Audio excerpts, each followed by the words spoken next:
Hoje nós estamos recebendo aqui o presidente da Comigo, uma das principais cooperativas do país, Antônio Chavalha. Chavalha, boa tarde, tudo bem? Boa tarde, Fabiana, tudo bom? Quero agradecer você de deslocar, vir atender aí o nosso pedido. É um prazer para nós tê-lo aqui. O prazer é meu estar no seu programa e estar com seus ouvintes, que é muito importante. Vamos começar falando aí da cooperativa. Hoje ela está presente em quantos municípios?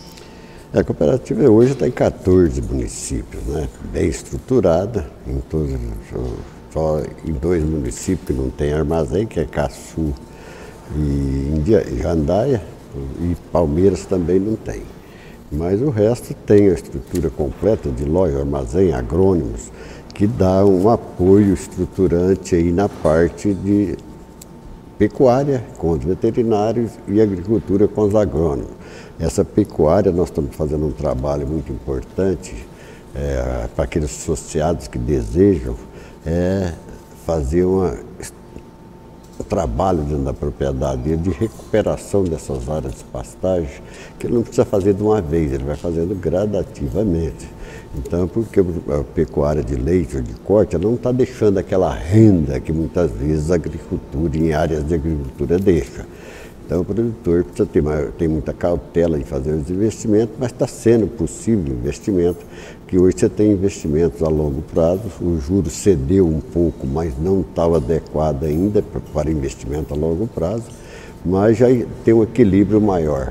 Então, essas questões aí, a gente está trabalhando muito nessa direção de aperfeiçoar não só a agricultura, mas também a pecuária de leite e de corte.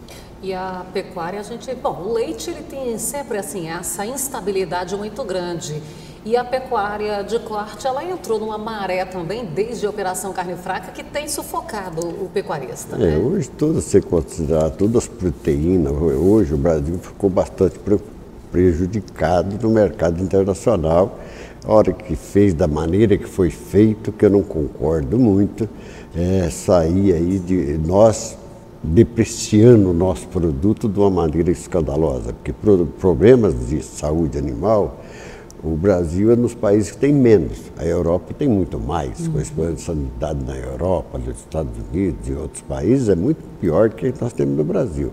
Só que lá fazem a fiscalização, cobram a responsabilidade e não depreciam o produto deles no mercado internacional.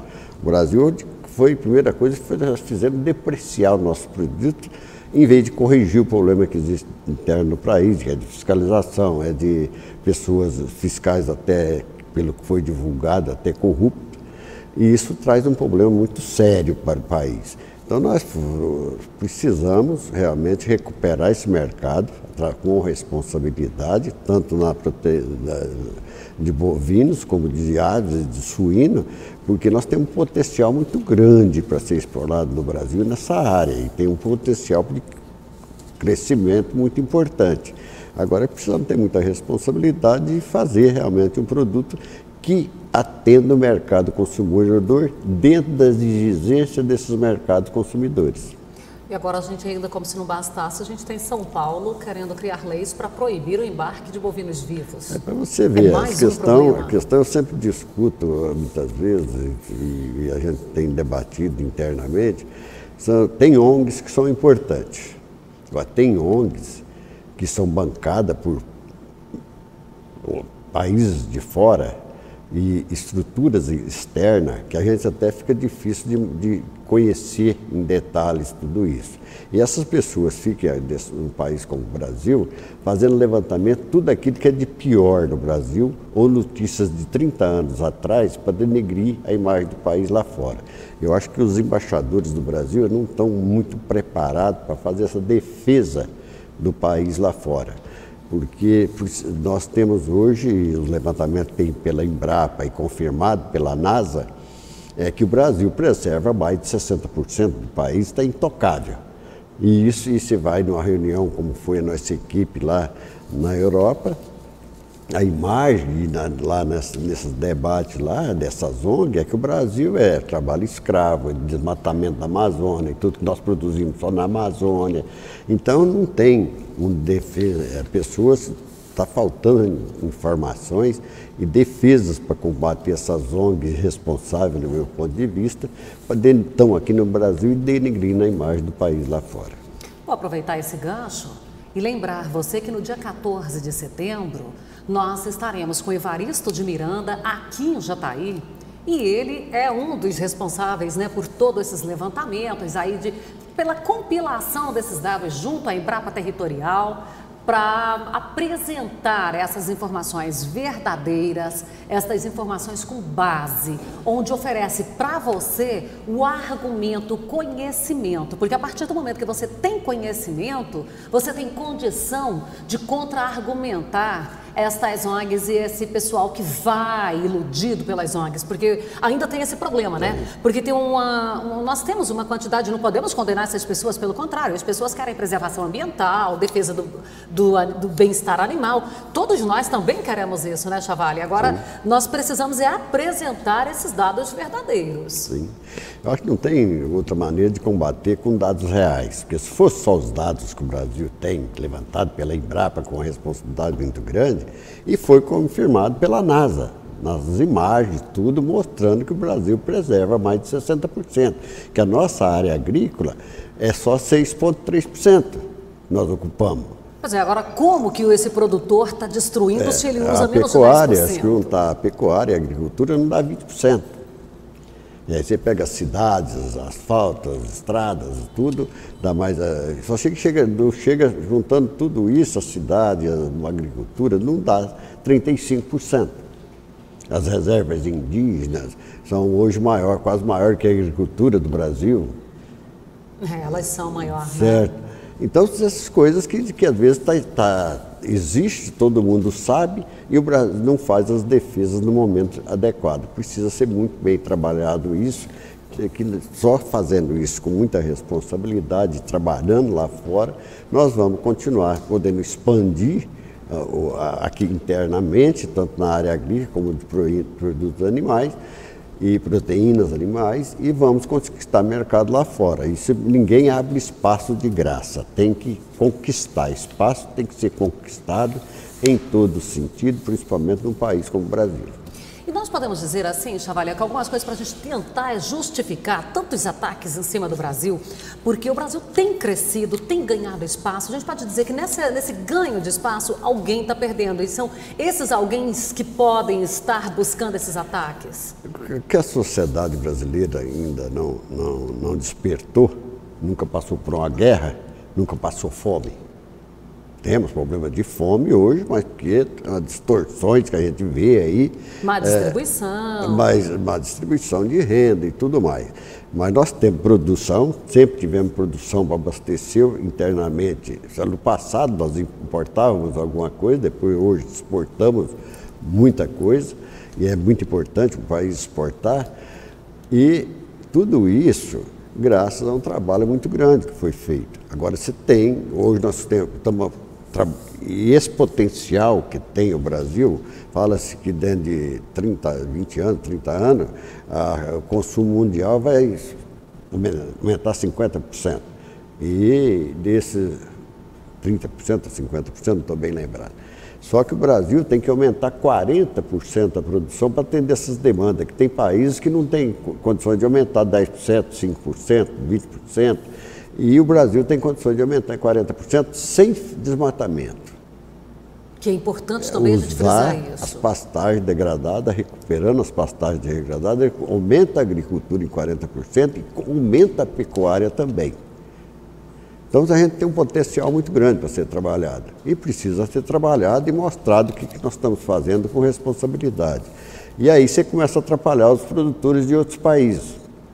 E os governos de outros países bancando as entidades, produtores, bancando essas ONGs para vir degradar a imagem do Brasil. Então precisa ser combatido, e esses produtores de outro país, eles têm muito medo de perder o subsídio que o governo, levando esses produtos que o Brasil tem condições de competir lá fora. Porque os produtores dos Estados Unidos, ele tem uma proteção, no caso da soja,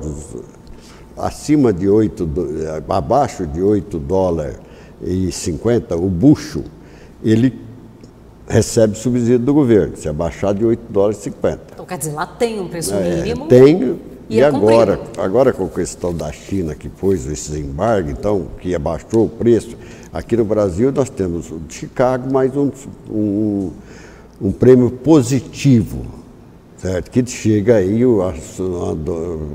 chega a 10 dólares, mais ou menos, quase 11 dólares, com o prêmio, que é 2 dólares e pouco que está dando por bucho. Então chega a 10 dólares e meio, 2 dólares, dependendo do momento. E os Estados Unidos não tem esse prêmio, porque a China taxou lá. Então a soja dos Estados Unidos hoje está mais barato para o comprador, menos para a China, que está a taxação de 25%. Então outros países estão buscando a soja americana, comprando mais barato que comprar aqui no Brasil, porque aqui no Brasil tem um prêmio alto. Isso está sendo aproveitado, não aproveitou mais pelos produtores devido à greve do caminhoneiro, mas se aproveitasse esses prêmios e esse dólar que chegou a 3,90, teria um fator muito positivo para o Brasil. E continua sendo. Não tem comercialização para o ano que vem ainda, por questão do frete. Mas já teve antes da questão dos caminhoneiros, que foi um desastre para o país, continua sendo, e que derrubou os preços da soja. Já não tem comercialização para o ano que vem, o preço de milho que estava a 32, caiu para 27, 28. Então, dentro do mercado interno, por exportação, está R$40 no porto, você tem um frete de 15, quer dizer que não dá para... Prejuízo. Dá prejuízo para quem for levar mais a despesa de portuária, mais a despesa de transporte e a despesa do próprio porto, então não viabiliza pegar milho hoje do Centro-Oeste para levar para lá devido ao frete. Isso derrubou os preços no mercado interno também, e a gente vai ter uma queda de produção a nível nacional, mas precisa exportar. Ou do Mato Grosso, ou de Goiás, tem que exportar milho para fortalecer o mercado interno nos preços.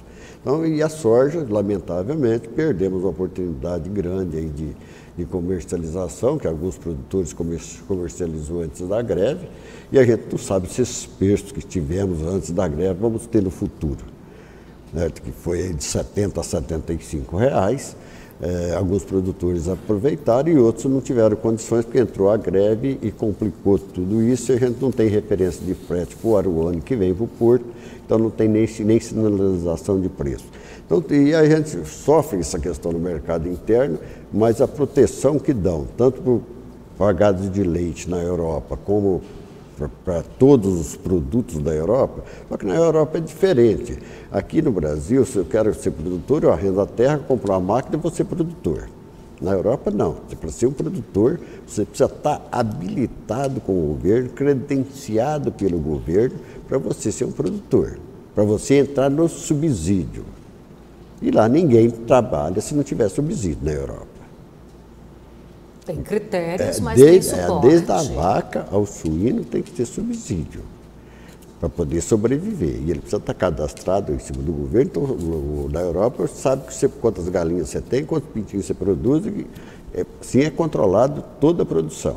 Então, a gente sabe realmente. Aqui no Brasil, não. Você tem uma variação de um ano para o outro. Um dia você deixou de ser produtor, outro comprou máquina e entrou. Então, aqui no Brasil tem essa facilidade e não tem esse controle do governo, porque não tem subsídio. Se tivesse subsídio, tinha muito mais critério. Nós não temos nem seguro agrícola, que garante a risco do produtor, quanto mais subsídio.